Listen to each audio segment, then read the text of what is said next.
There are billions of people on planet Earth. Every day, we wake up and we work. With globalization, the changing nature of talent, and changes to our expectations and values of work, all of these things are coming together to make us question the very realities of what is the future of work. It's about creating a culture that puts people first, giving employees the modern tools and resources they need to be able to do their jobs effectively and efficiently, anywhere, anytime, and on any device, while also securing their sensitive and private information. It's about designing smart, modern spaces that know and respond to the people who work there, allowing us to choose the environment that best meets our needs while helping us save time and keeping us engaged and productive. And it's about creating integrated business processes that allow us to connect the tools that we're using to seamlessly get stuff done. What I am most excited about is that the future is human. It's about possibility. It's about opportunity. It's about transformation. But most of all, it's about us.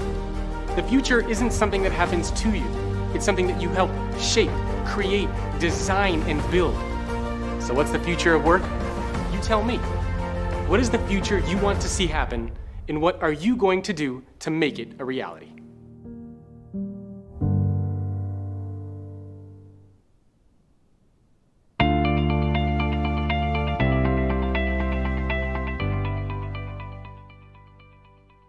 Hello, everyone, and thank you for joining us in this Future of Work Virtual Summit series. My name is Scott Edwards, and I'll be your host for this event over the next few days. We've all heard about and seen stories around this topic of workplace transformation, as well as speculation about what the future of work will really look like. But perhaps there's never been a time that has completely and so fundamentally changed the way we work, more so than what we are going through as a world right now. For so many of us, remote work has become the way of life. And when we think about transformation at work, remote work is what comes to mind now. And we have questions like, is this going to become the new norm and the new way of life? And what are companies doing? What are some of the best practices these organizations are taking to help transform the workplace and to enable working from home? And of course, what will the future of work really look like? It is around these topics and much more that we are going to be discussing over the next 5 days during this virtual summit. Throughout the course of this event, you'll hear from an all-star cast of company executives from organizations like NVIDIA, Under Armour, Broadcom, the Jimmy Kimmel Live Show, and Cisco about their best practices around the future of work and their initiatives, as well as from leading researchers, futurists, and analysts who cover this space extensively. Our first speaker today will be Mike Walsh. Mike is the CEO of Tomorrow, a global consulting group focused on designing companies for the 21st century. He advises leaders on how to thrive in the current era of disruptive technological change. Mike is the author of 3 books, with his latest titled The Algorithmic Leader. Next, we'll talk with Michael Bush. Michael is the CEO of Great Place to Work. Each year, his team surveys millions of people across the globe to identify what makes an organization a great place to work and a great place to be a part of. Many of you are familiar with the Fortune magazine's Best Places to Work rankings. It is Mike's team that actually creates this list and this research with Fortune magazine. Now, Mike will join us to talk more about the learnings and best practices and cultural changes needed for an organization to transform, all based upon that research.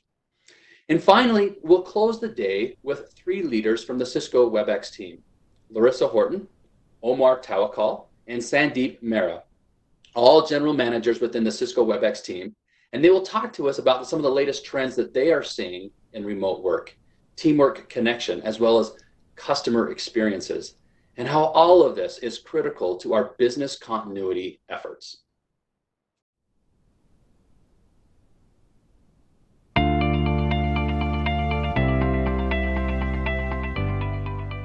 Let's kick off this Future of Work Virtual Summit series by bringing in Mike Walsh. Mike is going to talk to us today on how the events of 2020 will forever change how we engage with customers, design our organizations and teams, and what it means to be an effective leader. Mike, we are thrilled to have you join us today. Thanks, Scott. It might seem strange in this time of crisis to be talking about the future of work. And yet, if you now find yourself working at home remotely, or you're temporarily out of work, or you're even overworked by being on the front lines of the coronavirus, there's no doubt that we are currently living through something that is not only life-changing, but profound. For me, things really started to kick off into high gear around March in the United States when you saw a number of big tech organizations like Microsoft and Facebook and Twitter asking their employees not to come into the office, but if possible to work from home. And around about this time, the head of HR for Twitter made a very interesting observation. She said that after this process, we'll probably never be quite the same again. People who were previously reluctant to work remotely may actually discover that they like it, and more than like it, may not be able to function the old way ever again. Think about that. What does it really mean to say that things will never be the same again? How will the events of 2020 profoundly change the way we engage our customers and clients, the way we design our organizations and teams, and probably critically, what it means to be an effective leader? Well, to understand this, it's helpful to look back in time to the events immediately following the last great pandemic of 1918, the Spanish flu. Now, there was no doubt this was also a global disaster. It infected almost a fifth of the world's population, killing anywhere between 50 to 80 million people. But aside from the terrible human cost, it also had profound implications for the structure of society and our organizations. I mean, you take women. So many men had to leave the workforce that women actually stepped into greater and greater positions of responsibility and authority. And as a result, that set the stage for universal suffrage and their demands for the right to vote. Similarly, there were incredible innovations following that epidemic in terms of the use of data to track disease, the creation of the WHO, innovations in science and technology. Now, of course, I have no idea what this exact device does, or even if it ever worked. But the point is that sometimes these civilization scale events have an incredible impact and an accelerating phenomenon on the technologies around us. Now, this is exactly what's happening today. I mean, from the very early days of the crisis in China, you saw all available technologies being brought to use, whether they were drones or robots or automation or even artificial intelligence being used to rapidly analyze the virus and look for possible treatments. This is more than just hard technology, though. In many ways, you could say that COVID-19 is accelerating the virtualization of the world, the ushering in of an entirely new age. I mean, think about it. This time last year, radiologists were complaining that AI possibly meant the end of their jobs. Now you're seeing radiologists using AI and massive databases of digital CT scans of infected patients to try and train systems to spot coronavirus in scans, something that the naked human eye couldn't do reliably before. So in many ways, this crisis is doing what many CEOs or CTOs or CIOs struggled to do in the past, which is accelerate the push towards a dramatic digital transformation. And if you think about it, there's always been an interesting relationship between crisis and change, between automation and the reinvention and transformation of work. If you look back on the history of crises and collapses, there's always been profound changes afterwards to the way we work and the way we design our businesses. I mean, even just back to 2008. During the financial crash, many people lost their jobs. But interestingly, when the economy started to recover, a lot of those jobs didn't come back. People who'd lost those positions found that those positions were now being done by software, technology, and automation. And this is the great risk in the current crisis we're going through today, because there will be a similar push to use technology and automation to fill the gap. So the only way for us to really survive as human beings in the workforce is going to be to upgrade our skills, to adapt and to evolve. when you really look at it, job obsolescence isn't as dangerous as when companies go bankrupt, factories stop, farms are emptied out. And this is exactly the scenario we face now, where governments are ordering organizations to shut down because of the risk of the spread of disease. What if we could better leverage automation and robots to keep the factories running, to keep the supply chains moving, to keep the stores open? And human beings, if they can't actually physically work together, could then work remotely using digital twins. When you see it from this perspective, you see that automation isn't the enemy. It is the future of how we need to think about work, which of course brings me to the office. Now, it's interesting, isn't it? Because we've talked about the changing nature of offices for some time. In fact, it's kind of been a running joke, which is like flying cars, when are we ever actually going to get the paperless office? Well, we've never had to, is really the point. Because as long as we worked in offices and we had printers, there was always that temptation to print out your emails, to print out your reports, to tell people they have to go to level 5 to talk to procurement, to get your job appraisals done by visiting HR on level 7.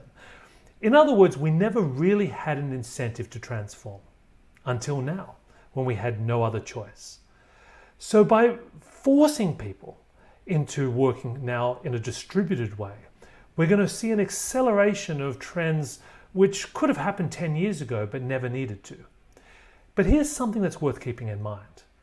I don't believe in the future there'll be any such thing as remote work. There's just going to be work. Because the idea of remote work presupposes that somewhere there is an office where the real work gets done. And that by being at home, that somehow you're remote from the core and you're out of the loop from where the real activity and value gets created. That's all going to change. Actually, for many organizations, that's always been the case. There's a whole new generation of organization that was, in a sense, born remote in this, or actually, more accurately, they were born distributed because they never had a primary office. And when you look at all of these organizations today, they're really in a very valuable lesson for traditional organizations who suddenly find themselves thrown into the deep end of the pool. When you look closely at the way these organizations work, they've always seen remote as a kind of an opportunity to engage talent in new ways. I mean, look at Stripe. This is an organization that is, in the past, had both offices and remote locations. But if you look on their job posting, you can see there are a number of positions where their location is not important. There are a number of benefits of working in this way. First of all, by working remotely, you open yourself to a much wider pool of talent. Because now you're not just hiring in your region or your city or your country, you can hire people anywhere. This also sets you up for far greater resilience, not just in this current crisis, but if there's any other kind of business interruption, your organization can operate far more effectively and without interruption. By having a remote global workforce, you can operate in multiple time zones, almost a 24/7 global operating model. You have higher levels of productivity. And finally, you have a much easier path to true virtualization. I mean, let's face it, when people are spread across the planet working remotely, suddenly the demands to print out forms for signing or sending documents or complicated silo process arrangements just don't make sense anymore. It accelerates your path to true digital transformation. Of course, when you look at all of this, you realize that for big traditional companies, this is not going to be an easy transition. I'm sure many of you are going through the growing pains of the switch to distributed work right now. It isn't like flipping a light switch. You can't suddenly just become remote. Remote work requires an entirely new cultural operating system. So how do you get there? Well, here are 7 ideas to start you on your journey. Number 1, over-communicate. Communication is the key in the distributed workforce. So if you're not over-communicating, you're not communicating enough. You know, a great example of this in recent days has been what Verizon has been doing. Every day at 12 p.m., the key leaders of Verizon go online and they live stream a message to all of their staff, their partners, and any customers that are interested. Basically talking about what the company is doing, what their response to the crisis is, sharing stories about people on the front line, and success stories about why the work that people are doing really matters. If you can't bring people together physically, suddenly on virtual platforms, your ability to tell compelling stories becomes important, not just for people knowing what is going on, but for them to feel engaged and full of purpose as well. Secondly, empower small teams. It's never been more important to avoid bureaucracy and red tape. So by equipping small teams with the authority and power to focus on the projects that really matter, you can ensure that your organization in this time of crisis continues to move forward and innovate. For me, a great example comes from J&J. This was a company I looked at closely when I was researching my current book, The Algorithmic Leader, because I was fascinated about how J&J's Vision Care team used small empowered teams that were globally distributed using the latest collaboration technology to solve issues that really mattered. So one example was that the J&J Vision team wanted to target beauty consumers in Asia. Now this project had been taking way too long, so they created a small global team and they gave them the authority and the budget to act. And then within months, they were able to find solutions and strategies which would have taken the normal organization a considerably longer period of time. Third idea, you have to purposely design your interactions. Now, of course, as you may know, one of the founding principles of agile development is you take a small team co-located in one location and you encourage face-to-face meetings. Now, obviously this no longer works, but can you still have agile methodologies in a distributed workforce? Well, yes, you can, but you have to now think more carefully about the way people meet. So one of the things that Trello does, for example, which is a very successful organization built on distributed work principles, is that they have everyone in their organization, whenever they wake up, depending what time zone that is, record a simple asynchronous stand-up meeting. So in other words, these people go online and they write what they did yesterday, what they're working on today, and whether there's any roadblocks or obstacles for them to getting that done. That simple exercise just allows people, whether they are managers or other team members, to get a sense of what's going on and knowing where they can pitch in and help. As leaders, it becomes very important to think about your communication schedule, especially when people are working from home. When are you going to be doing your one-on-ones? What cadence will you need for checking in or catch-ups? Can you create specialist meetings that allow different teams to sync up to make sure things are continuing to move forward? And can you also make sure that you're having some fun along the way as well? Another key point to think about is that it's important in this time not to micromanage. There's always a temptation, and I think a fear when people are not working in the same building, that you need to constantly check to make sure that they're working.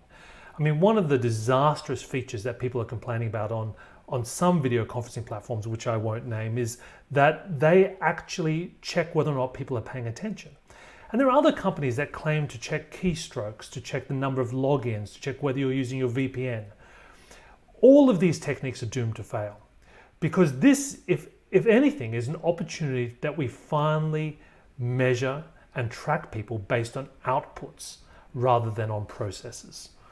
You know, one of the fascinating people I interviewed some time ago was Peter Jacobs, the CIO at the time of ING Bank. Now, ING had gone through a big agile transformation, but one of the reasons that they did it, I found really interesting. It wasn't just that they wanted to emulate the agile structures of companies like Facebook and Spotify and Netflix.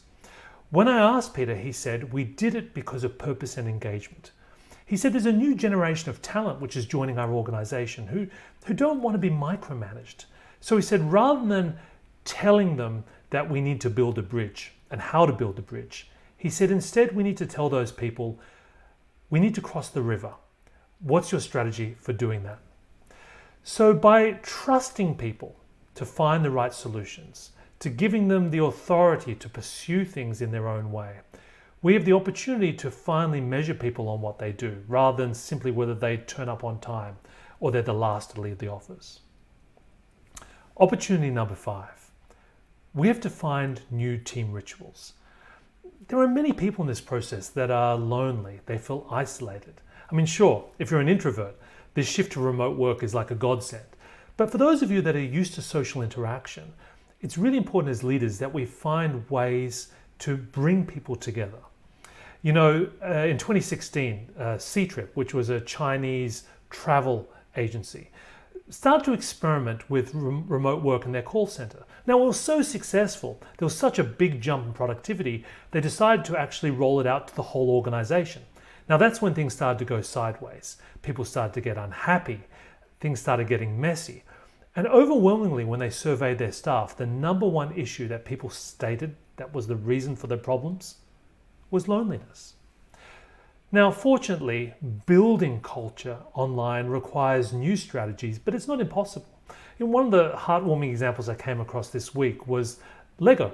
So the engagement team at Lego every afternoon has a virtual coffee where they kind of make things interesting by asking people to wear funny or silly hats. Now, whatever it is for your culture or your company that you choose is up to you. But the point is, the things that brought you together when you were able to be together are exactly what you need to find ways to replicate now that we can only be together online. There's also a great opportunity, and this is my point number 6, to start now collaborate widely, to bring in new partners. Now that supply chains are under threat, now that silos are looking weakened, this is a great opportunity to start to work and build a broader ecosystem. For me, a great example of this is Dyson. Dyson, in conjunction with TPP, which is the technology partnership, it's a group of scientists in Cambridge, and the British medical regulator, in 10 days were able to design and prepare for mass production a brand new model of ventilator.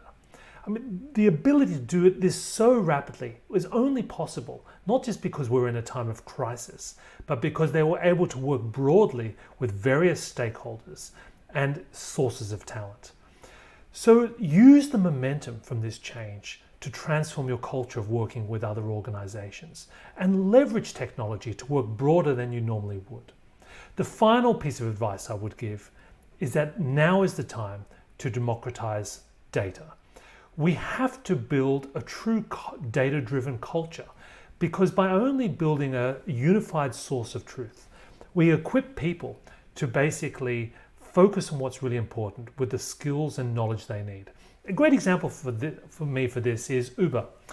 Francisca Bell, who's the head of data science in Uber, tells this fascinating story where rather than just providing their services to people when they need analysis done, they're spending more and more time building tools to allow people to do the analysis themselves. So for example, forecasting is a tool now they've rolled out to everyone. You can basically take any time series of data or even just cut and paste from Excel, put in this tool and build a complex forecasting model. The ability to increasingly use data in the way we communicate and frame our conversations becomes more important than ever when people are now distributed, and you need to make sure that they're speaking a common language to focus on what really matters. Let me put it all together for you. Here are the 7 pieces of advice. You need to over-communicate. You need to empower small teams. You need to carefully design your interactions. Focus on output, not process. Reimagine your team rituals. Collaborate widely. And finally, democratize your data. What you need to realize is that this remote work revolution is just the beginning of a much broader transformation that's ultimately going to change the nature of work itself, the design of our organizations, and what it takes to be an effective leader. This is the dawn of a new age. It is the dawn of the algorithmic age, in which AI, algorithms, and automation will change the very structure of our world and society. So what should you do today about it? Well, my advice is that you need to start thinking carefully about a digital curriculum to make sure that your distributed workforce, that your leaders and teams have the skills and capabilities that they need to work effectively in this new environment, but also that they're ready for this new world in which algorithms and data will be crucial to effective decision making. Before I go, I also want to give you what I call a mind grenade. It's like a challenge question. You might want to pose it on your Webex Teams chat or just talk to your colleagues about it. But think about this. How does your leadership style need to change when there's no longer anyone around physically for you to lead anymore? Let me put this into context by going back to a theme that I started with. We are absolutely living now through a civilization scale event that has profound implications, not just for how we work, but how we live. If you go back to the Black Death in the 14th century, a similar pandemic which had devastating human consequences, that also had the silver lining of transforming that society and preparing it for something far greater that was to come. It led to the greater use of labor-saving technologies, the dispersal of technical knowledge, the breakdown in feudalism, which ultimately set the stage for the Italian Renaissance. So what will be our Renaissance this time? How will this crisis change our world? Well, ultimately, that's up to us. We have to reinvent how we engage our customers, our clients, and our communities. We have to rethink how and where we work. And ultimately, we have to reimagine what it takes to be an effective leader. Because now, more than ever, is time for transformation. Thank you very much. It was great talking to you all. Back to you, Scott. Thanks, Mike. Amazing insight as always.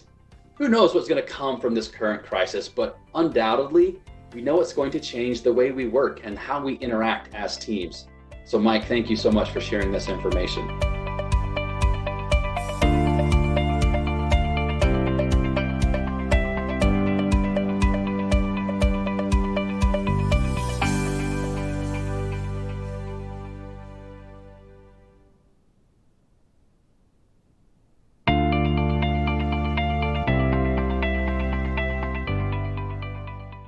Hello again, and welcome everyone to our continuous series on the workplace transformation in this virtual summit. We are excited to be joining you again today.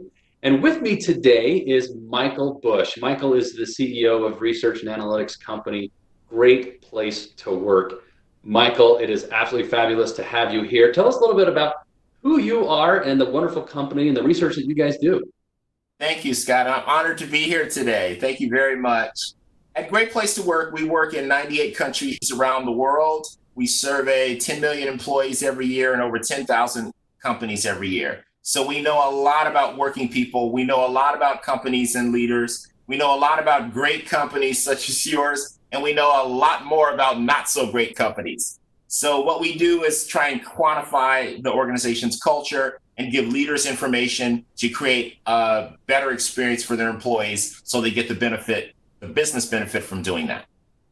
That's awesome. I think many people are familiar with the Fortune magazine's 100 best places to work and the research that's gone into that. And we're excited because we know you're going to dig into that a little bit and tell us a little bit about the research and the findings from that, what makes a good place to work, how do employees feel comfortable in that work environment, and what leaders can do. So Michael, with that, let's turn it over to you and share a little bit about that research and your findings. Okay, Scott, thank you very much. So today I'm going to talk a little bit about becoming a great place to work for all, what it means, and particularly what it means today, as we've got increasing people all around the world doing more work remotely. So when we talk about being a great place to work for all, it enables us to pursue our mission, which is to help organizations become great places to work for all by 2030. Mainly because organizations need to get everything they can from everybody who is working for them and working with them. And when we talk about being a great place to work for all, we think it should be a great place to work if you have no hair. We think it should be a great place to work if you have gray hair. We think it should be a great place to work if you have uniquely beautiful hair. And we think it should be a great place to work if, because of what you believe in, you choose to cover your uniquely beautiful hair. And we think it should be a great place to work if you're differently abled or you have someone in your family who is differently abled. So when we say great place to work, we mean great place to work for all. And the thing that we know about that is it all comes, as you mentioned, Scott, from the data and analytics that we collect. We do survey work in 98 countries, 10 million employees every year, and over 10,000 companies. So we know a lot about working people. And we work to quantify your culture so you understand what's going on with your workforce so you can help them have a great experience because that's going to be best for your business. Things have changed. As we know, data is the new oil. A billion hours ago, Homo sapiens emerged. A billion minutes ago, Christianity began. A billion seconds ago, the first PC was released. And a billion Google searches ago was early this morning. So things have changed, but what hasn't changed is how we need to treat one another as we move through this digital transformation. All of our work is built on trust, something that we've been measuring for over 30 years. So the things that we look at, the things we measure when determining whether or not a place is a great place to work for all, is we look at the purpose and the values of the organization, and we ask a series of questions to determine whether or not employees are actually experiencing this purpose, connect with this purpose, and whether the values are part of their day-to-day experience. We also measure leadership effectiveness because leaders actually affect about 70% of the employee's work experience. So leadership is really, really important. And when we measure leadership, we measure whether or not employees feel respected by the person that they work for. We measure whether or not employees think that their leader is credible, transparent, and is telling the truth. And we measure the most important factor of all, which is whether or not employees feel that their leader is fair. Employees think this is the most important factor of all. If a leader treats everyone with equal disrespect, employees will actually say that's fair. So what they're hoping for is not equal disrespect, but to be treated the same as everyone else, regardless of who they are or what they do in the organization. People all want the same thing. We measure these metrics in 98 countries. People want to enjoy the people that they work with, and people want to have pride in their work, which means they really care about their work, which means they care about the people they work with, and they feel the people that they work with care about them as well. And you put these things together and it creates this sense of what we call camaraderie, this sense of team. And teams are important because teams are the way that work gets done. We also measure maximizing human potential, which is our way of comparing different demographic groups to make sure it's a great place to work for all. So we look at senior executives in the company, we look at middle managers and people on the front lines, perhaps doing work directly with customers, and we compare the work experiences. And in our work, where we do recognize companies for being great, we reward the companies that are having the same great experience, regardless of where you happen to be in an organization. Because when that's happening, you get what we call innovation by all, which we also measure, which is everyone in the workforce bringing their full selves because they feel emotionally and psychologically safe to the work. What does that do? Well, we take a look at our companies that we've been doing work with over 20 years, and we actually measure places that we call great places to work and their financial returns. In this case, publicly traded companies and their stock performance. If you look at companies that we call great places to work and you compare them to the market, their performance is 3 times that of the Russell 2000 and the Russell 1000 and the Russell 3000. So all these metrics, 3 times return, which proves if you're a great place to work, you're going to be an outstanding financial performer. Back to leadership effectiveness, the most important component. Every leader has a chart like this, meaning that the area of blue shows the number of people that are having a positive experience working for that leader. And then there's the employees that are in the gray area, which we call neutral. They're having a neutral experience, which means sometimes it's good, sometimes it isn't. And then we have employees that are in the black shaded area, which these employees are having a consistently negative experience. So this is true for every leader. Most leaders think that their pie chart is all blue. We haven't met one yet.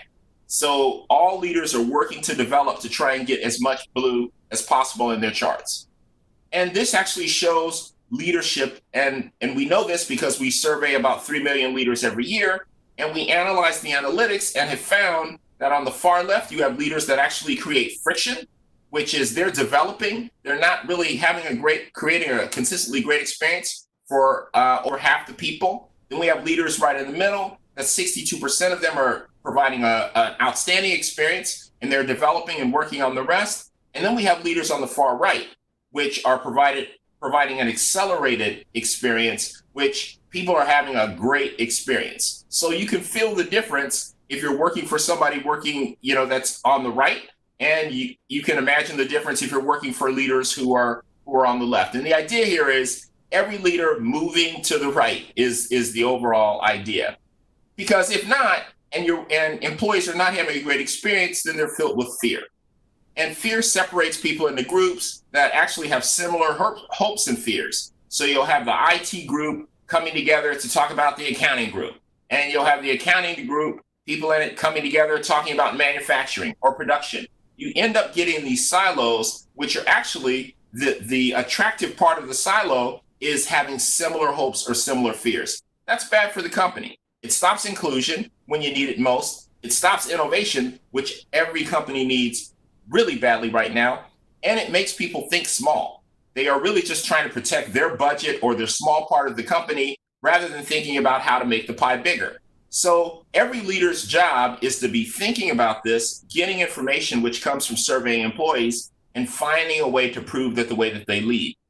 The leaders on the right, people say things like this in the open comments. I stay here because of my manager, which they're just having a phenomenal experience. And then the for all leader, the top level leader, is the leader that people say, this leader cares about me as a person, and they have my best interest in mind as they're making decisions. And at complex times like this is really, really important. Because when that's happening, people feel safe. And we measure this, the level of emotional, psychological, and physical safety in the workplace. When people feel safe, they trust the people they work with, and more importantly, they trust the person that they work for. And then when the company needs something aggressive or really ambitious to happen, then they come together, they are adaptive and agile, they move very quickly, and they believe, why increase things 3% when we can increase them 30%? This is what we want. The other thing that becomes real is that people have a sense and they feel like they belong, like they're valued, they're cared for. No matter where they work around the world, if they're working through a screen, they feel like they matter, and they are getting a sense from the employee, from the person that they work for, that they're a high performer. And they like to be around people who are having the same kind of experience. The opposite is when people don't feel like they belong. And that happens more when they're working for leaders that were on the left side of the graphic, where they feel anxious or isolated really bad right now with this movement towards remote work. There's a way for people to work remotely and yet not feel isolated, which is a way of connecting with them through the technology in a way that is human, rather than just issuing orders through the technology.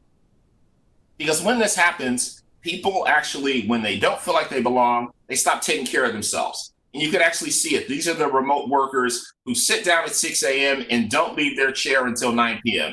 That happens, and it happens a lot. But these are people who, for some reason, just aren't having a great experience. So they don't have healthy habits like taking a break, taking a walk, interacting with their pet or their child while they're at home. They don't do these things that are healthy, and sooner or later, they're going to burn out. But you can have great companies. This happens to be a graphic that comes from Cisco's data, which we measure the percentage of employees that are having a great experience compared to those that aren't. And this is our accelerated ratio. The highest scores you're going to get are scores like this, where you've got double digits versus a single digit. This is 11-2. So it shows that when you've got 77,000 people working in 170 countries, you still have this kind of a ratio, which is phenomenal. This is what every company wants, which is people who are ready to go to work and innovate on behalf of their customers. And we actually recognize companies and measure and score to let the world know about what it is to be a great company, to inspire more companies to be great. This happens to be a graphic that shows Cisco's movement over time in terms of being one of the best in the world. And in 2019, they actually got the #1 spot. And this is surveying over 10,000 companies. So it's not easy. That's why I use Everest as the graphic. It's not easy to do, but Cisco has achieved that. And what they get are badges like this that they get to tell the world about. And this kind of diversity, to be a great place to work for millennials, a great place to work for women, best place to work for technology, and then companies that care, which is all about the good that the organization does in the world, and then being on the Fortune 100 best places to work in the United States, as well as #1 in the world. There's only one company that's achieved that. That's Cisco. So it's just good for you to know, especially as you're thinking about and working with a company like Cisco. And back to the analytics, these are the kinds of things we measure. Just in case you're wondering, well, how do we know? Well, These are actually Cisco scores compared to the 100 best companies in the world. So in these areas like right in the middle, this is an emotionally and psychologically great place to work or healthy place to work. Cisco's at 87. The top 10 in the world are at 81. So this just shows why they were number one effectively. Managers avoid playing favorites. Everybody has an opportunity to get special recognition. People are paid fairly for the work that they do. And I'm able to take time off work when I think that it's necessary. These are the kinds of things that people care about to know that the organization feels like they're cared for as a person. As we look at what's going on right now and this abrupt shift that no one could have anticipated, before COVID-19, only 7% of US firms were offering telecommuting. Seems crazy now, but that's a fact. Remote work has just been moving along at 10% a year. Yet, for the companies that we work with at Great Place to Work, 4 out of 5 companies offer telecommuting. So we actually have the data to show when you offer telecommuting, you're actually a better place to work. You're creating a better experience for your employees. So now, March 2020, tens of millions of Americans and people around the world have been thrust into this new world, which is causing them to set up home offices on the fly. And where people work, we have the data to prove it, isn't as important as how they work. People think that, well, if you work remotely, you can't collaborate and innovate. Cisco and other great companies have proved that's absolutely false. We see highly performing workplaces, many of whom are fully remote, and certainly fully remote today. And we know it's possible to build trusting, collaborative, innovative workplaces that are partially or fully remote. And companies that offer telecommuting are 30% more innovative than those that don't. So wherever people work, they need to feel safe, supported, and connected. That's the key. So these are the kinds of things we ask companies. Does your organization provide the resources that you need? Does your organization communicate with you frequently? And do you experience a high level of care and compassion? And we look at this statistic, particularly for people who are working remotely, to let companies know that they have some work to do, or to let companies know, continue doing what you're doing. So what's key here? Well, the key is what you're experiencing right now.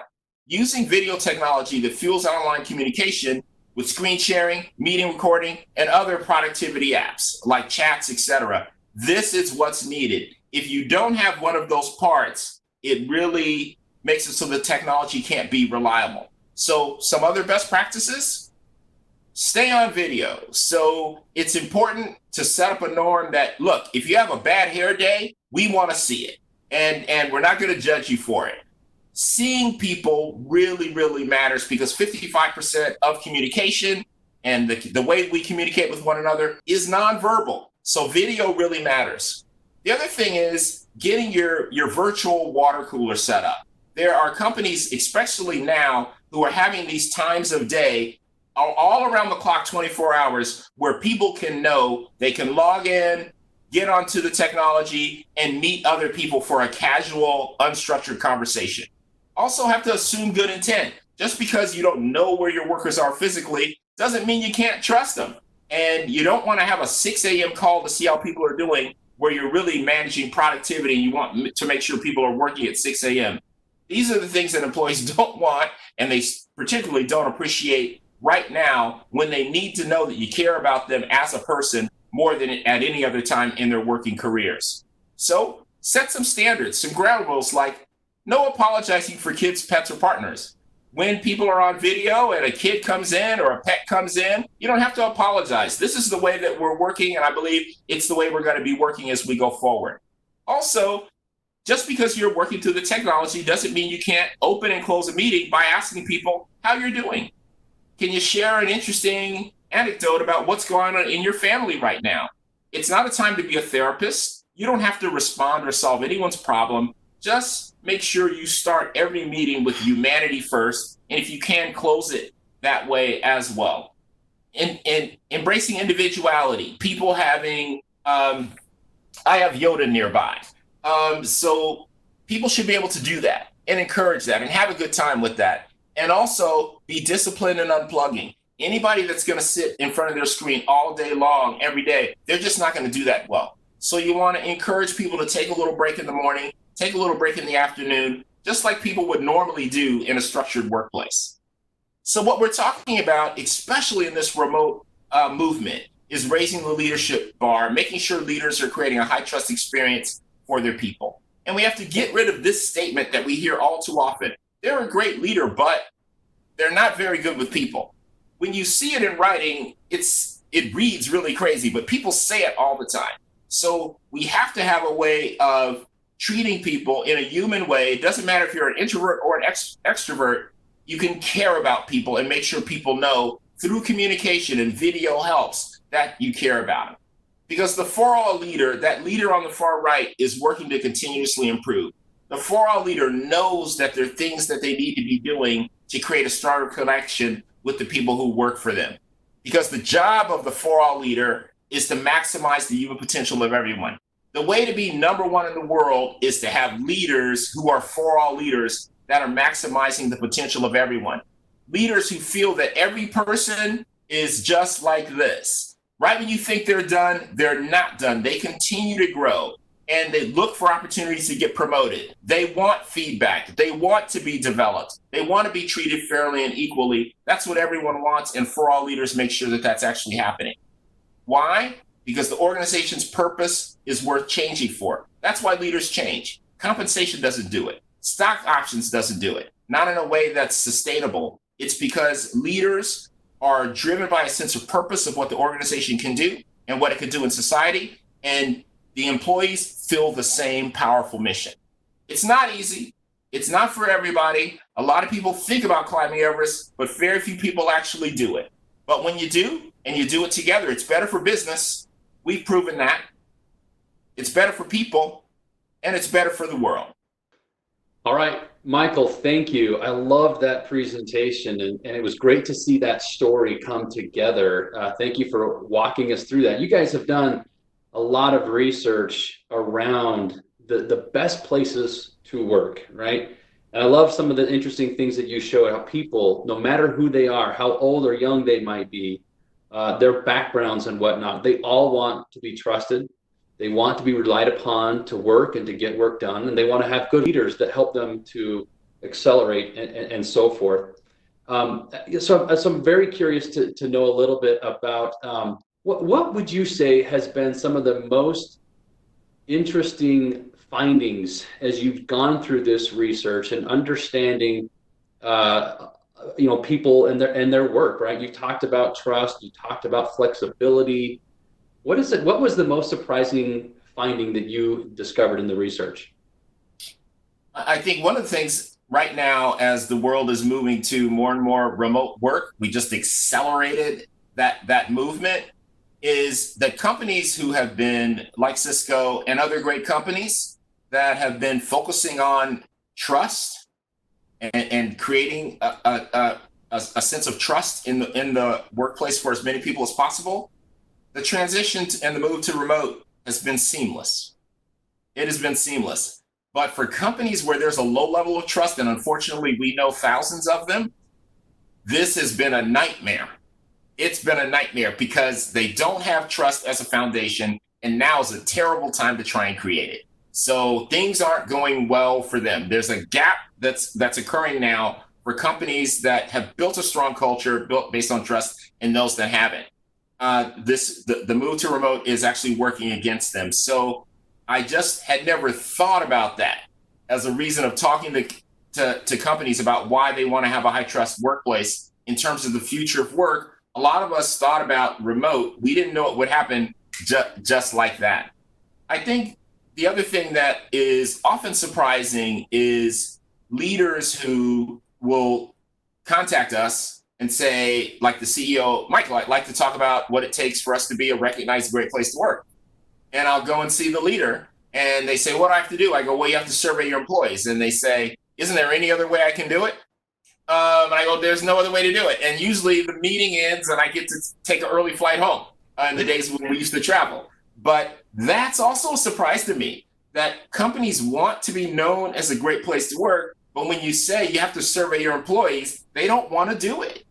That they don't want to do it. They don't understand the only way to know how your employees are actually doing is to ask them a set of questions in an anonymous way where they can be safe 100% and give you the information you really, really, really want. So that's always surprising to me, but it happens every week. It happens more times than people would think. I think that's interesting, and being able to really, as you said, pull the employees to get full transparency into what's happening, and hopefully it's not as, ooh, this is all just going to reflect bad on me, but more, how can I improve, right? We all want to improve and we want to grow, and I think getting that transparency from the employees is critical and important. I think it's interesting too. You talk about remote work. I'll be the first to say face-to-face conversation is the best type of conversation to have, right? But we're not always face-to-face. And obviously now, with the way things have gone, many of us are being forced to work from home. Others don't have that luxury. And man, bless them for all the work that they're doing to help us in this time right now. But we can still have face-to-face conversations. So you mentioned video conferencing as a technology enabler to help with that, right? There's no longer any boundaries. And some of us think of remote work and maybe video conferencing as just a simple, well, I'm going to get on my phone, or if it's on my computer, and I'm going to have the audio running, but I don't want them to see me. I liked how you pointed out the importance of the non-verbal visual cues that we can pick up, right, as we're having conversations. That helps us become closer together, and I think collaborate more together. I'm interested to hear your thoughts on the importance of that nonverbal communication and collaboration. Yeah, the nonverbals give us reality and facts in terms of the way someone else is experiencing us. That we might say something and we know what we mean, but we can see in the reaction, oh, that didn't get the response I was expecting. For example, I was actually doing a webinar that was totally non-video, so it wasn't on fine technology like yours. And I said that children cannot interrupt a video conference. Now, I meant that they should be embraced and they should be welcomed. But because it was through just audio, the responses in the chat stream were, God, what a terrible person. How could he say that? They actually thought I meant you had to somehow teach your children never interrupt me but if they saw me, they would have had a different impression in what I was trying to communicate, but it wasn't available. So that's just a perfect example of us, plus especially, like us talking right now, neither of us are looking at our phones. That ups my game, my listening game, my focus. I'm just here because of that. If we were we didn't have video, I really wouldn't know. And frankly, I might look at mine or something like that. So the video creates an additional accountability, the same kinds of things that happen in life, which we're all familiar with, talking with somebody who's going to glance at their phone. But when there's something really serious, especially maybe personal about how I'm doing, I really don't want to talk to somebody about something I care about that's looking at their phone. I'm willing to talk about the dates of delivery and whether we're going to have it done on time or whether we're going to be on budget while people are looking at their phone. But if somebody says, Michael, how are you doing? And they immediately look at their phone, I know they just don't care. So these are the cues that drive communication and certainly connection. And right now, it's never been more important. As people are going through their day, worried about their physical health, their mental health, and the same for their family. That's everybody right now is consumed with those thoughts, yet they talk about them maybe a minute a day. It's suppressed the rest of the day. So it's really important for us to check in with each other, leaders certainly to check in with their people, and that's what this technology enables us to do. Yeah, I love it. And I love how, so one, we can have a stronger connection by turning our video on, and it's okay, right? As you mentioned, there are going to be interruptions. There's going to be kids or pets or whoever that are going to come in the background, but that's okay, right? It's no big deal. And I think a leader can do a lot to showcase that work by turning on the video and letting it be okay if there's interruptions that happen in the house. It makes it feel more safe and comfortable for the others to be like, okay, well, I can do the same with mine, and I'm not going to get scolded for maybe some random noise of a dog barking or kids screaming or whatnot. That's just us being human, and that's the situation that we're in right now. One other question I want to ask you is you showed the flexibility, the ability to give people the flexibility to work from wherever they want or to take time off when they need to, still accountable to get work done. But that flexibility is so important, especially now that we've seen, hey, you're working from home, and we're kind of, in a lot of ways, being forced, right, to work from home. We want to have the flexibility to go wherever we want. We don't really have that right now, but how important is that flexibility to people? It's really important. It's, a company with a low trust environment, for example, is a company where they say we treasure flexibility. But if you look at leaders' behavior, it's very clear that they really don't honor flexibility because they flip it and it becomes productivity management almost instantly. Or a company that will have a Family Leave Act, and yet very few men take the time off work, because while we have the benefit, it doesn't feel like we're actually embraced or going to be supported in doing that. Flexibility is one of those things, because true flexibility only works when there's a high level of trust. It only works when there's a high level of trust. When you know that somebody on your team is going to leave at 4 o'clock, again, in the good old days, and go and see their kid play soccer and then come back, and they're still going to do what they need to do. So you're going to get rewarded for that. The company's going to get rewarded for that. That's the belief, the trust that has to be underneath flexibility. If employees don't feel it, then unfortunately, things get worse for that employee, because they work all the time, or they're nervous at the soccer game, or they're trying to chat and email during the soccer game to prove that they're actually still working.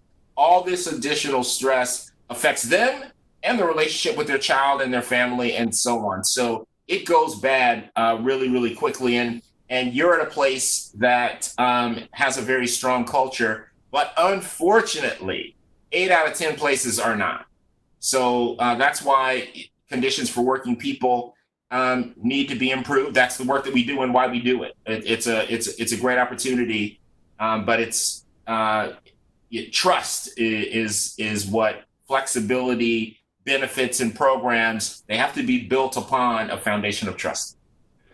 Love it, Michael. And I think as organizations look more at the future of work and how work is changing and adapting, and how they as a culture need to adapt and change as they go through a workplace transformation, I think this is the material and insight that they need. So maybe just tell us real quickly, where can people go to follow you on maybe what your presentations or speaking engagements you might have, or your social streams, or where can they go to get the great information that you guys have and the research that you've discovered? Thank you very much, Scott. And they can get it all for free. You can go to greatplacetowork.com. All of our research is there. We've got how to recession-proof your business. That's the most frequently clicked piece of research right now, as companies are having to go through restructuring just based on the things that a recession causes. We have some advice on how to do that well. We've got a lot of content on remote work and how to do it well, especially in this transition. We've got a lot of research there on innovation by all. So all of that, everybody can just go and get that by going to greatplacetowork.com. In terms of what I'm doing, you can find me on LinkedIn at Michael C. Bush at LinkedIn. I'm posting every week, and our latest research is there as well. And certainly staying on top of the current change and challenging times that we're in now to make sure leaders and all working people are getting the information they need. Because for us, if you're a Cisco, it should be a great place to work. If you're a Salesforce, it should be a great place to work. If you're Joe's restaurant, it should be a great place to work. It really doesn't matter. Any place where there are working people, we want to provide the information. That's why it's free, to help you become a great place to work. Excellent. All right, we'll definitely go and encourage all those who are watching and listening to this to go and find that information, that research. Michael, thank you for joining us today. It's been an absolute pleasure. Thank you very much, Scott.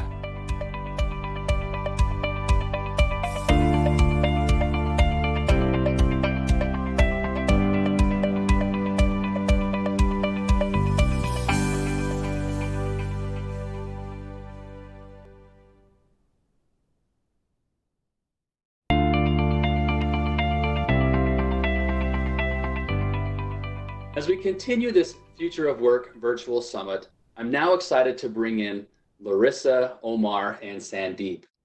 We'll hear from them on the trends of remote work and how work gets done no matter where you are, as well as how organizations are adapting to these remote work trends successfully.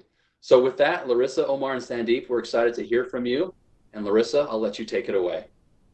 We're excited to be here with you today. Today, we're going to share our view of how work has changed forever.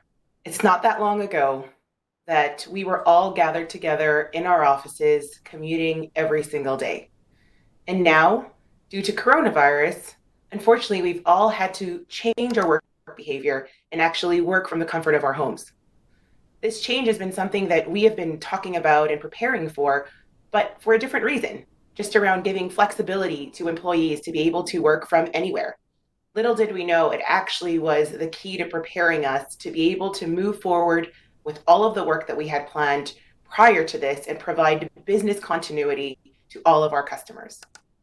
The first step in this transformation that we saw was, how do I take all of my physical meetings and turn them into virtual meetings so that we can at least keep all of the plans that we had of engaging with each other, making decisions together, and moving work forward going. But after that, they realized there's actually a lot more to this. In the last 4 weeks alone, we have had over 450 million users engaged in a Webex meeting. Through this time, people have been trying to learn what it's really like to work from home. From there, as I mentioned, they continue to look for more.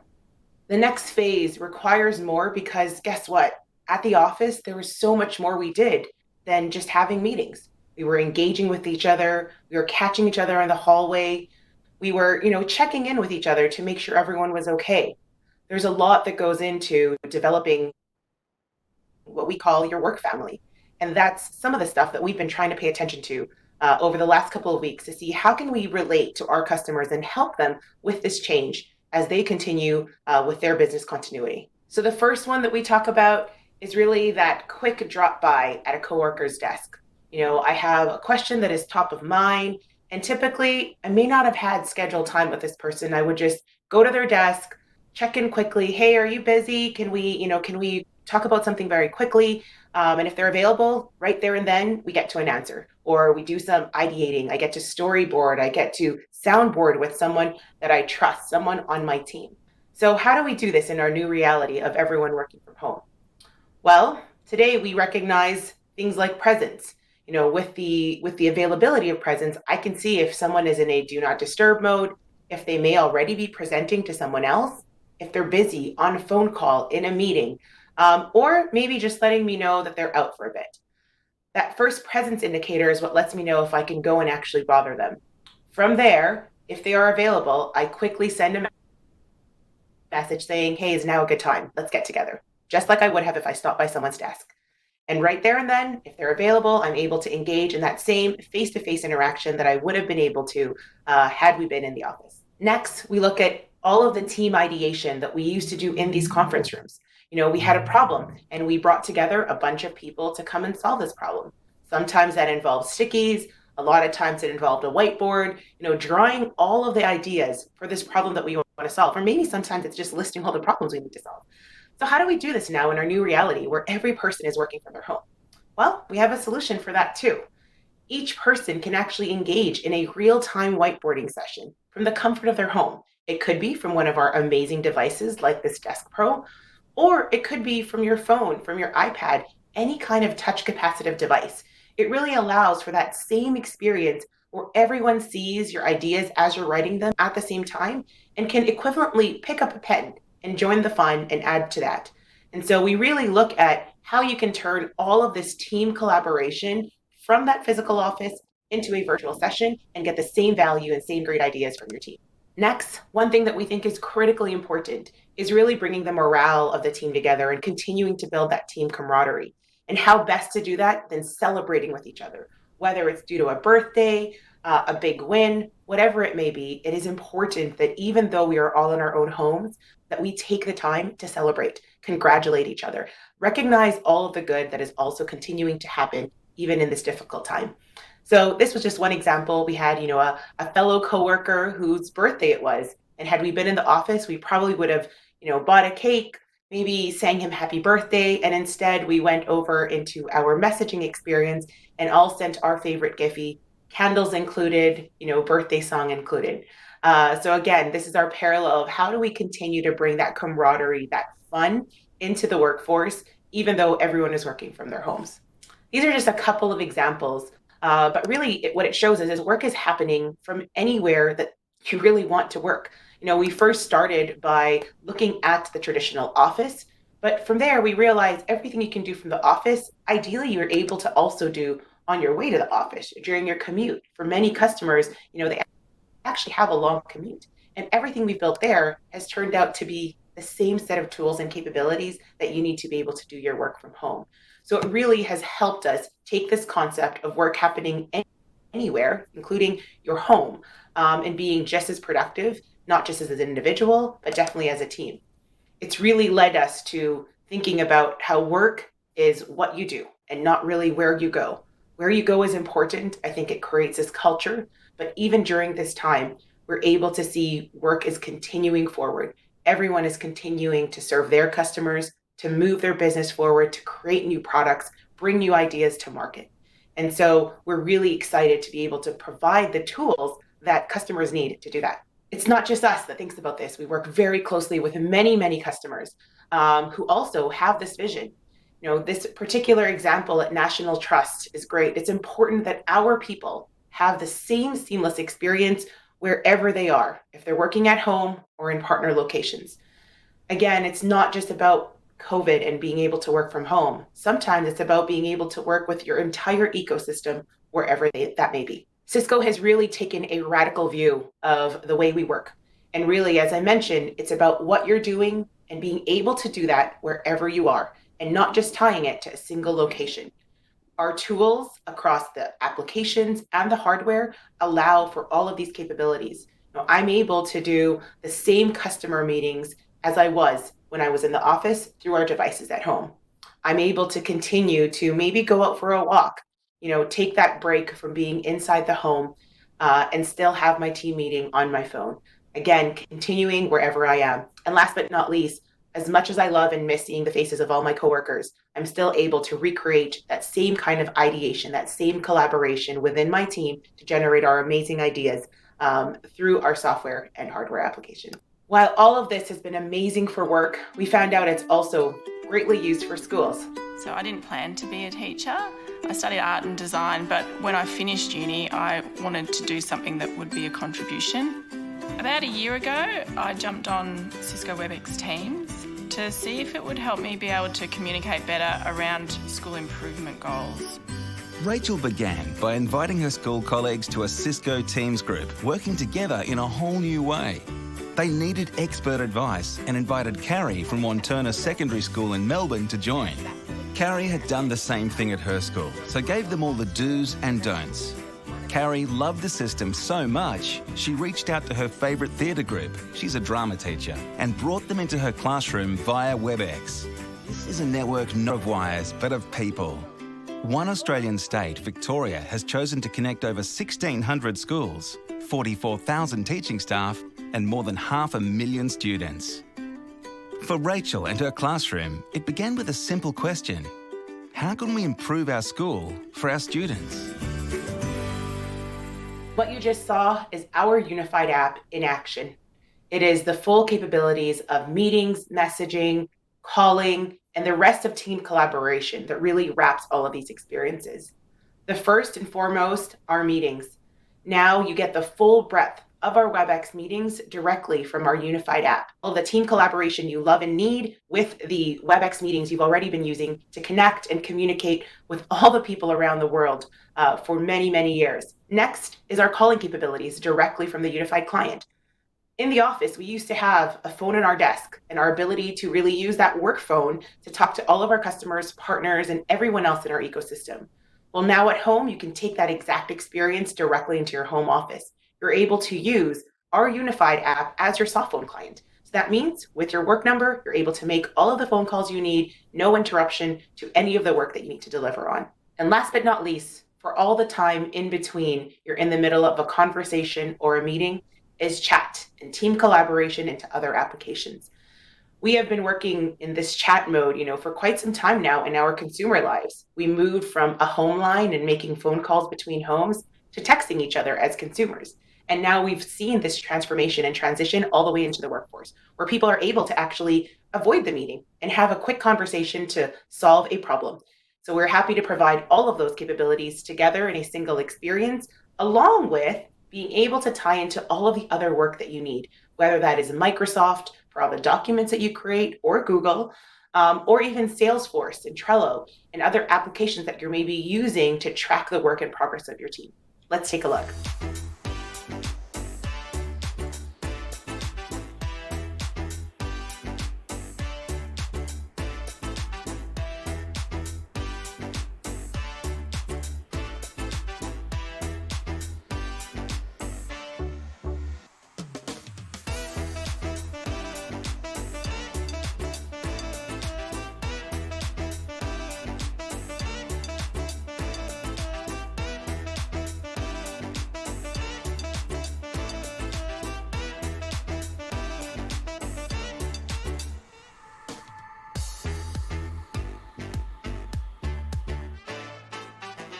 Thank you, everyone. Now I'm excited to pass this over to Omar, who's going to tell you a little bit more of what we have in our meetings experiences.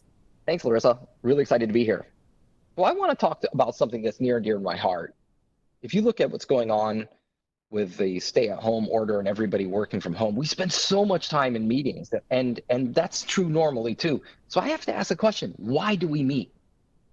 We really meet because we want to get the collective intelligence of our team. We want to get things done, and that really requires decisions and actions. But in order to leave a meeting with clean, documented decisions and actions, we need to just do a few simple things to get good outcomes. First of all, we need to know who we're meeting with and what we're going to be talking about. Then we need to capture the actions and decisions and notes so that we can share the takeaways with everybody else so that they get acted on. It's really basic. So AI is really here to help deliver that. First off, let's say you're about to enter into a meeting and post-COVID, you don't want to touch anything. You could just walk into a room and say, okay, Webex, join my meeting. And the system will bring you into the meeting. And right when you get into the meeting, you're going to see faces with labels on them because facial recognition is kicking in, providing you information about who those people are. And if you dig deeper, you're going to see a detailed profile, which is really good because I have to admit, sometimes you'll enter into a meeting and you don't remember everybody's names. No more. In addition to their names, you're going to know the profile of the participants, and it's extracted from a massive people graph. And that's just the beginning. What happens next is where it really gets interesting. You're in the meeting, and in a lot of meetings I've been at, people have their laptop open, and they start out with the innocent proposition of, I'm taking notes. And as they're taking notes, they get updates from LinkedIn, Facebook, email, Teams, and now they're multitasking, and their IQ is plummeting in the middle of their multitasking. They're literally getting dumber because they're trying to do too many things at once. The technology is here to help. And for once, what we want to say is, put aside your note-taking. We've got your back. Focus on the people. Focus on the conversation. And when you do that, you get way more out of it. And now, with AI from Voicea that's now embedded native into Webex, you can literally put the technology inside, and the enterprise voice assistant takes the notes for you. It will provide voice. It'll provide closed captioning. It'll provide a transcription after it. And it'll also allow you to highlight the key moments in the meetings where you've had action items and follow-ups that you want people to have. So it's really transformative for you to be able to focus on the people in the meeting. And now we get to the final pillar of having a good meeting. After the meeting's over, you want to share outcomes. Now, we understand people don't attend 5 hours of meetings just to read 5 hours of transcripts. That's why we allow you to just select the highlights of the meetings, Share it with people so that if people missed it, they know what you talked about. So if people were there, they just know what the actions are, and everybody is skipping to the same beat, and they have the same outcomes and actions to drive some. So gone are the days where we believe the meeting software will just get you into a meeting and out of a meeting. What we want is to give you the lasting components of the meeting that can be shared so you can get way more done on the meeting. Let's watch the video of the AI assistant work to get a better sense of this.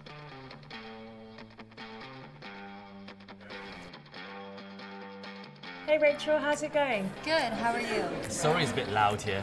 Yeah, there's a lot of background noise on your side. I think we're going to mute you. If you can't hear us well, follow along on the live transcript. Yeah, okay. No worries. Right, let's get underway. I'll start recording so Webex Assistant can send us the highlights.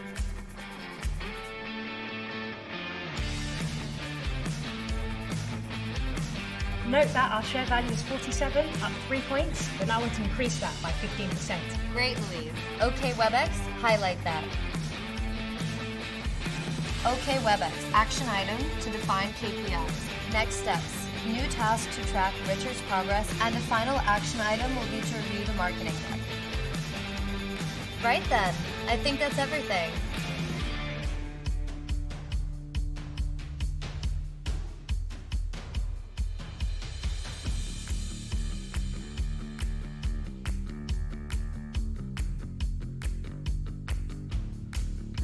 Hey guys. Hey Rachel, how's it going? I'll start with the last set of figures.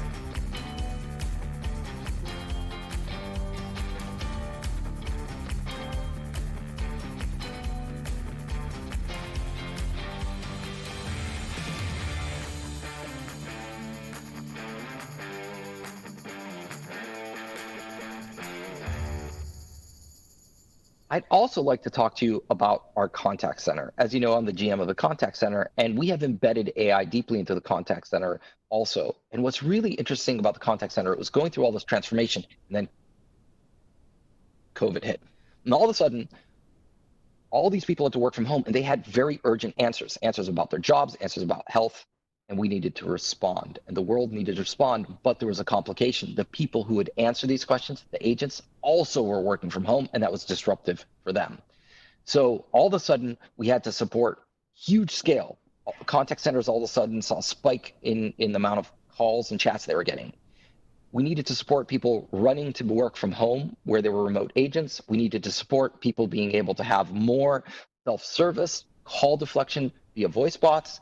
And we had this really interesting use case where new governments, cities, states, all of a sudden had to put up a new contact center within days.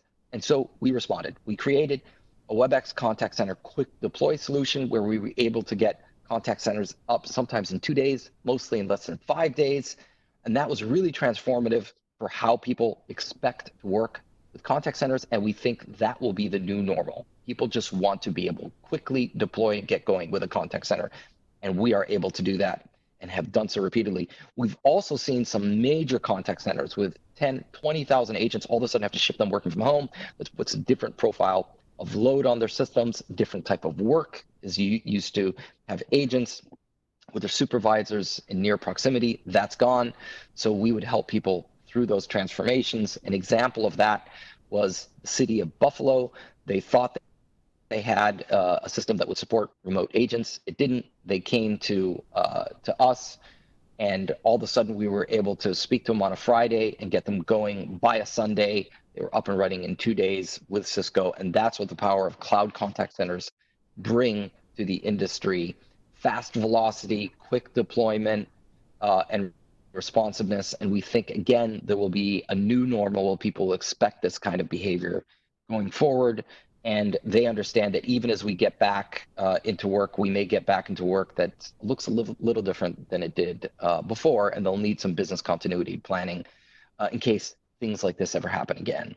Now, in more of the business as usual and transformative area, I want to talk about what's changing with the contact center, and that is that we're using AI to turn agents into super agents, not to replace the agents, but to make their job better, to make it more accurate in their answers, be able for them to process more people faster. So how do we do that? First off, You're able to have call deflection up front where you have a voice bot in there listening and handling the simple queries and processing people much faster. They don't have to wait in line. If you're unable to process them, you take the context, you pass it off to an agent because you don't want the person to have to repeat themselves. Once it goes to a real world agent, they now have that context. They're listening, the AI is listening with them, and it's bubbling up answers to them based on similar resolutions in the past. So again, they're not putting you on hold, and they're getting you answers faster. You're getting new agents up to speed faster, and you're providing closed captions. Sometimes you can even do that with translation. You're really transforming the job of the agent so they can do more better. And we really think this is an amazing area for AI.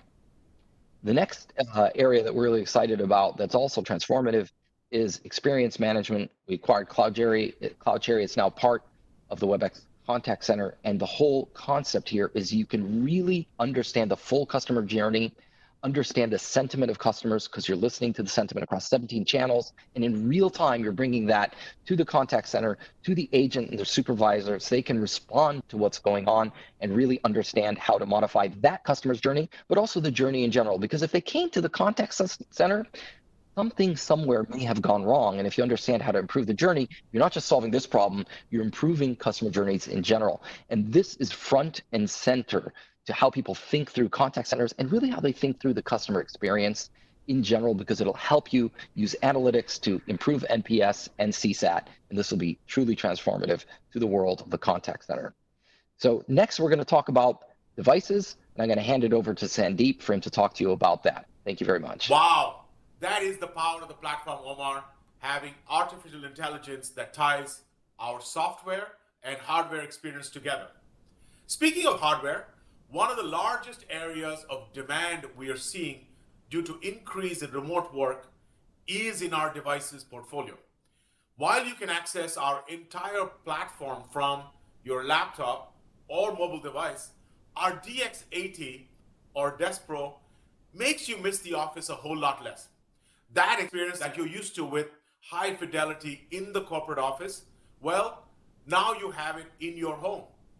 And that's how we're doing it in Cisco. Using Webex rooms, we see each other, our expressions, body language. It's truly like being together in the same room.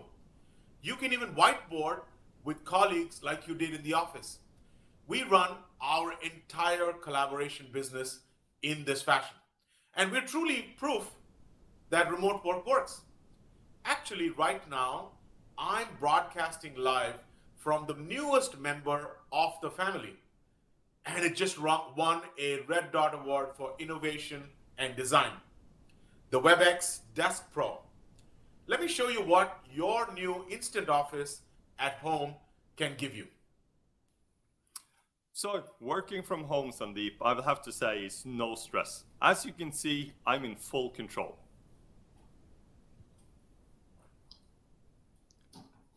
No distractions whatsoever. So what do you think, Amaria? I think that looks fantastic, Anders. But great audio is also key for great meetings. And when you have other family members also working from home, that can be a challenge. Luckily, the Desk Pro microphones focuses on the audio that is within the field of view. So as you can see now, my boyfriend is out of sight and out of sound. But for most people, the hardest part of not being in the office is the lack of the tools that we're used to. For example, whiteboards for creative sessions. But with the Desk Pro, again, that's no longer a problem. So I can actually share 4K content and I can annotate on top of it. So if I wanted to show you guys where those amazing microphones on the Desk Pro are located, I can do it like this. And I can annotate too. So let me highlight my favorite part of the Desk Pro, which is the 3+1 high fidelity audio system, which makes the meeting sound fantastic. The only challenge I have these days with the Desk Pro is that it's becoming way too popular in my home. Because it works with other meetings like Microsoft Teams, now my wife also wants to use it for all her meetings. So obviously she needs it now. So I'll see you guys later. Whoa, Anders, are you in your PJs? That's okay. I guess even PJs are welcome. Just remember when you're wearing PJ bottoms that the Desk Pro automatically follows you around if you need to stretch your legs. Because with your Instant Office, you can be super professional and productive from really anywhere. So folks, that was the Desk Pro, your Instant Office. We also have the most complete and innovative portfolio for being able to work from any space. From the desk to huddle to medium spaces to boardrooms, we have you covered and your customers. Another device that everybody absolutely needs for remote work are beautiful headsets, which incidentally also won a Red Dot Award for design. Our secure, reliable communication extends all the way to headsets right now. And guess what? We sold out everything we had in stock in a single week. And we're really working diligently to restock as fast as possible. Why the rush, you may ask? Well, our headsets block out all the noise you don't want your coworkers to hear. They ensure that everyone hears crystal clear, no need to repeat yourself or even play with that mute button. And you can stay connected and productive from home or any location. Along with our devices designed to enhance working from home, we're now helping you deploy at scale for your customers with a new buying motion. Our Hardware as a Service program helps you deploy devices to all remote workers by changing what was formerly a CapEx expense into an OpEx one. Like a mobile plan paying $40 a month for mobile devices over several years instead of a big cash upfront payment. Now, your customers will only pay a small amount per month over 3 years through our Flex plan to arm all their workers with all the devices they need: phones, headsets, or desktop video units. The Desk Pro I just showed you is just $149 per month, and it's evergreen. This allows your customers to modernize remote worker population a little or a lot depending on their budget. All our devices can be purchased in this fashion. I want to switch tracks now to an aspect that's top of mind to everybody: security.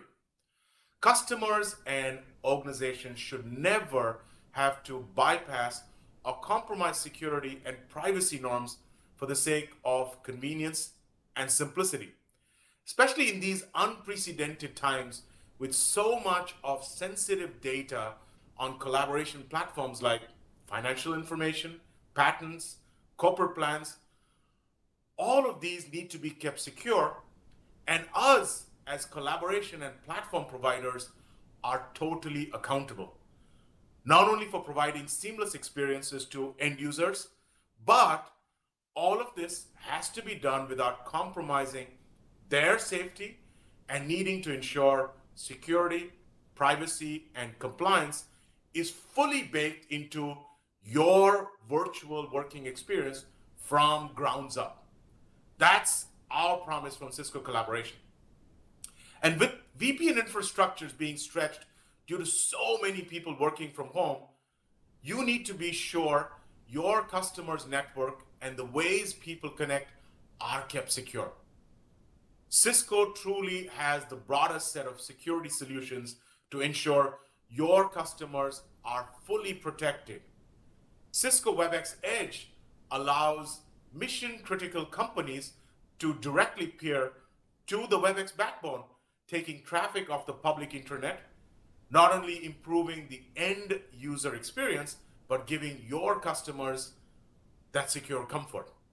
And Webex Control Hub provides a holistic view for managing all of your Webex services, whether it's adding users, provisioning users, looking at real-time analytics and diagnostics data, or for that matter, configuring and managing security and compliance policies. One single place to keep your customers safe and sound, as well as meeting regulatory needs every step of the way. Being able to manage and harness your software and hardware on a single platform is truly how you and your end users are empowered to get stuff done. Let's now take a look at how this all comes together as Larissa closes out. Thanks, Sandeep. What you just saw today is a full portfolio that Webex has put together to connect everyone to each other and the work that they need to do every single day. We look at Webex as that connective tissue. It connects you to the physical offices that you need to work in, all the way into the homes that we are now all working in today, and the content that we need to accomplish our goals. Whether the people you connect with are internal or external, whether you want to talk to them via chat, a phone call, or a meeting, we are here across the entire ecosystem to move work forward. All right. Thank you, Larissa, Omar, and Sandeep. I think the learnings from that on the trends of remote work are critical, but especially how we can have better team collaboration as we work in remote places as a team. We need a better way to connect with each other.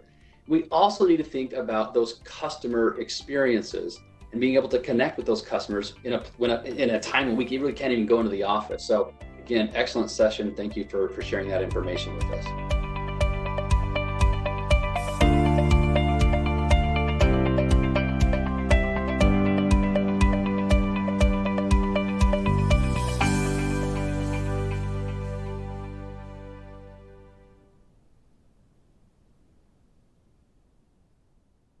What an amazing day one we've just experienced, and we've just scratched the surface on this topic of the future of work. I encourage you to dial back in at 9 a.m. Pacific Standard Time as we dive in a little bit more into the deeper trends of remote work. We're going to hear from Aruna Ravichandran. She will join us to talk about the trends that she's seeing in remote work, as well as unveil a brand new research study that talks about how businesses are successfully enabling their employees to work from home. We'll also hear from Charlie Johnston, who is the SVP of People and Communities at Cisco. And he's going to talk to us about how this conglomerate of Cisco is enabling its employees to work remotely during the time of this crisis and yet still be successful. So with that, I encourage you to join us on day 2, and we'll see you then tomorrow.